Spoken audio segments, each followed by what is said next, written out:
Your cat is desperately hoping you'll do something specific right now, and you have no idea what it is. They've been waiting for certain gestures, certain actions, certain forms of connection that would make them feel profoundly loved, but you keep missing the signals. Not because you don't love your cat, you absolutely do, but because the specific things cats crave from their humans are so counterintuitive to how humans naturally show affection that most people never stumble onto them by accident. These aren't the obvious things. Your cat isn't sitting around hoping you'll pet them more or feed them more treats. What they're craving is deeper, stranger, more specific to feline psychology than simple physical affection or food. These are gestures that tap into core cat needs around territory, security, communication, and social bonding in ways that satisfy something fundamental in who they are as cats. The first thing your cat is absolutely craving from you is for you to participate in scent sharing, and not in the passive way where they rub on you. They want you to actively engage in creating shared scent with them. When your cat rubs their face on furniture, door frames, corners of walls, they're marking territory with scent glands in their cheeks. What they're hoping for is that you'll then touch those same spots, adding your scent to theirs, creating a blended family scent.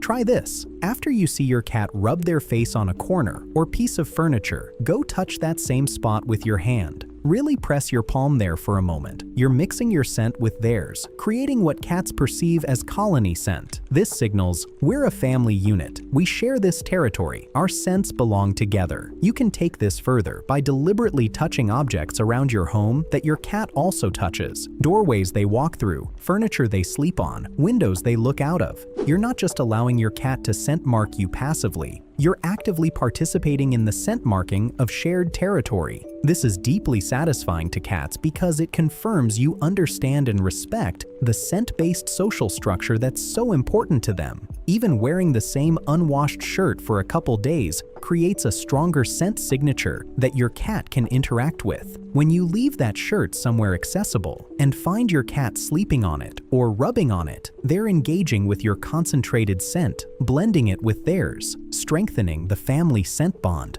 The second craving is so specific that most people never think about it. Your cat desperately wants you to understand and respond to their elevator butt signal.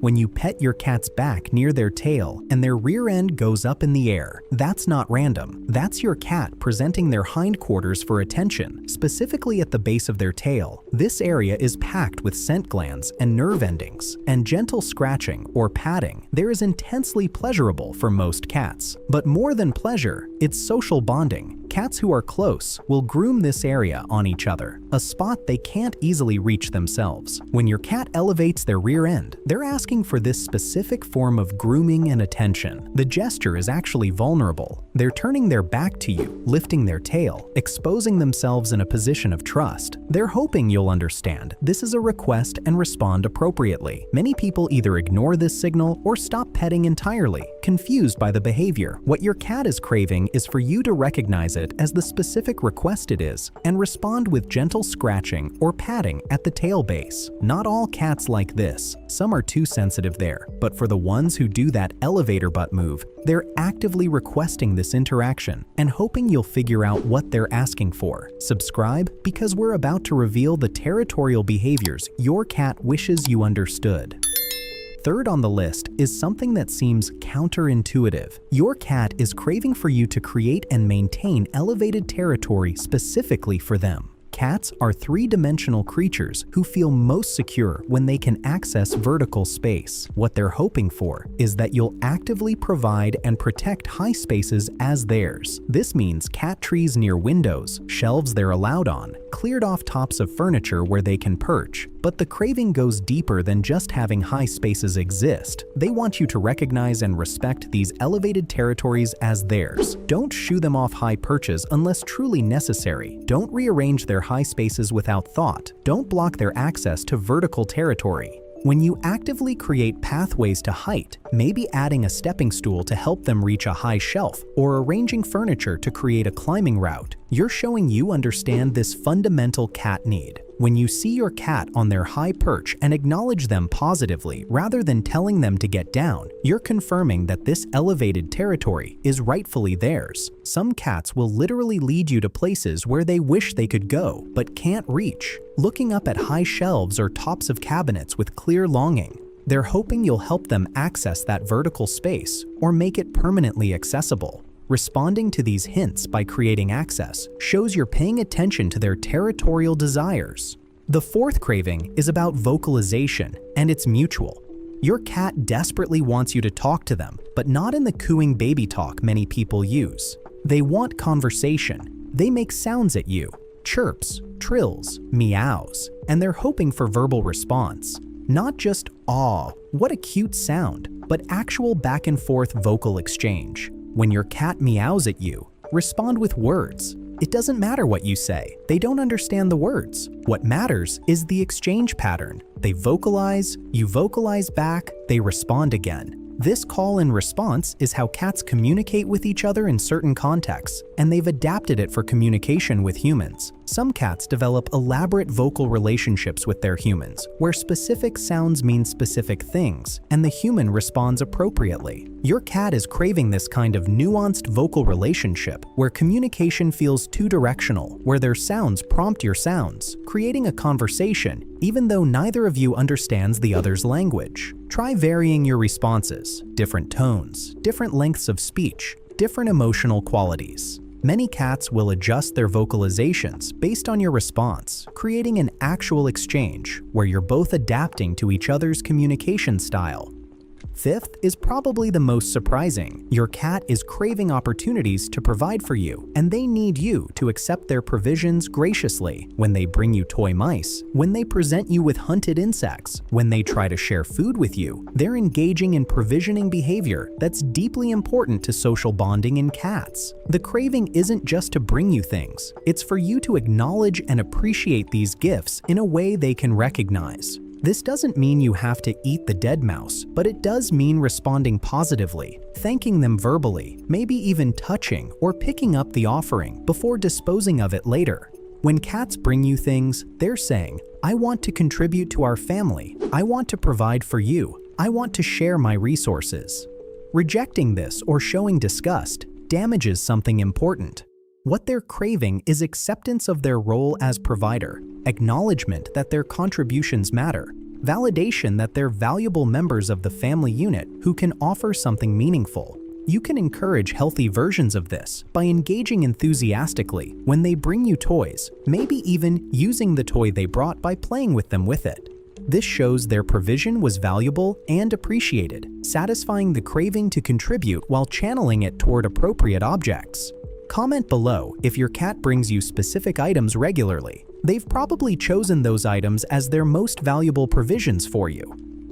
The sixth craving is for you to create and respect multiple safe zones throughout the house, places that are completely theirs where they'll never be disturbed. Not just one cat bed, but several strategically located spots that they know are always available as refuge. Cats need the security of knowing they have escape options, places they can retreat to where nothing bad will ever happen. What they're craving is for you to identify these spots and actively protect them. Don't vacuum around a cat in their safe spot. Wait until they leave. Don't let guests approach cats in their designated safe zones. Don't move these spots around frequently. The more secure these safe zones are, the more confident your cat becomes in the rest of their territory. Knowing they always have guaranteed refuge makes them braver, more relaxed, more willing to engage with the environment. They're craving this foundational security that lets them fully inhabit their space. Some cats will test whether spots are truly safe by retreating there during mildly stressful events and watching to see if you respect their sanctuary. Consistently honoring these refugees builds deep trust and satisfies the craving for guaranteed security.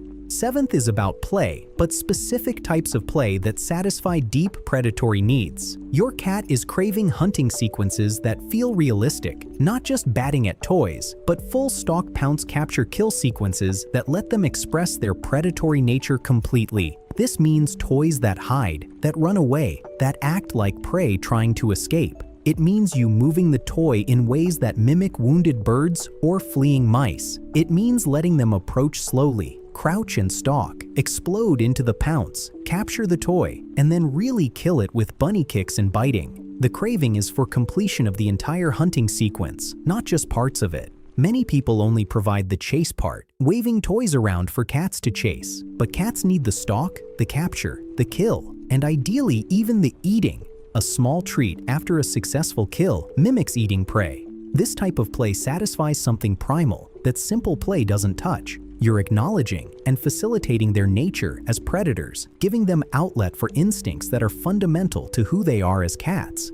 8th is probably the most emotionally significant. Your cat is craving your focused, undivided attention for short periods, not long stretches. Cats don't need or want hours of interaction, but they desperately want moments where you're fully present with them, not distracted by your phone, not half watching TV, not thinking about other things.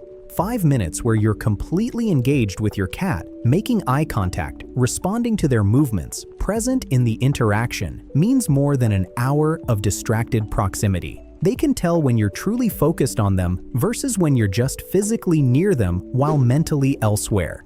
This focused attention satisfies a deep need to matter, to be worthy of someone's complete attention, to be interesting and important enough that someone chooses to be fully present with them. It's validating in ways that casual interaction isn't. Try giving your cat genuinely focused time once a day. Put the phone away, turn toward them, engage with whatever they're doing or wanting. Watch how they respond to being truly seen and attended to versus just accommodated.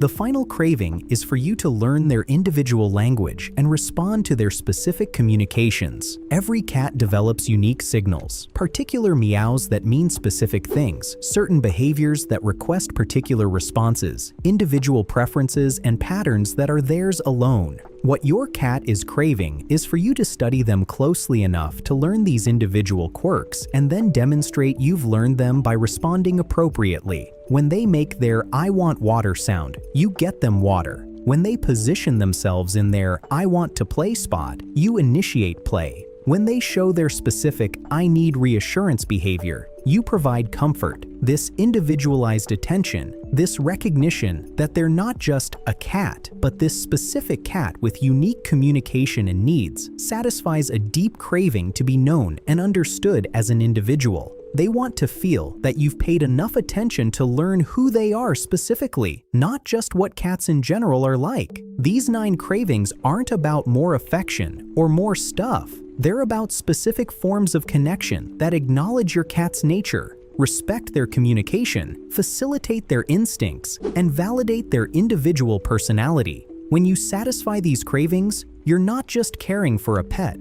You're building a relationship based on genuine understanding of who cats are and what they need emotionally and psychologically. Your cat has been hoping you'd figure these things out, waiting for you to participate in scent sharing, respond to their elevator butt, create vertical territory, engage in vocal exchange, accept their provisions, protect their safe zones, facilitate hunting play, give focused attention, and learn their individual language. Start doing these things and watch how your cat's entire demeanor toward you shifts into deeper trust and connection. If this revealed cravings you had no idea your cat had, make sure you're subscribed and check out the next video where we explore even more ways to deepen your bond with your cat.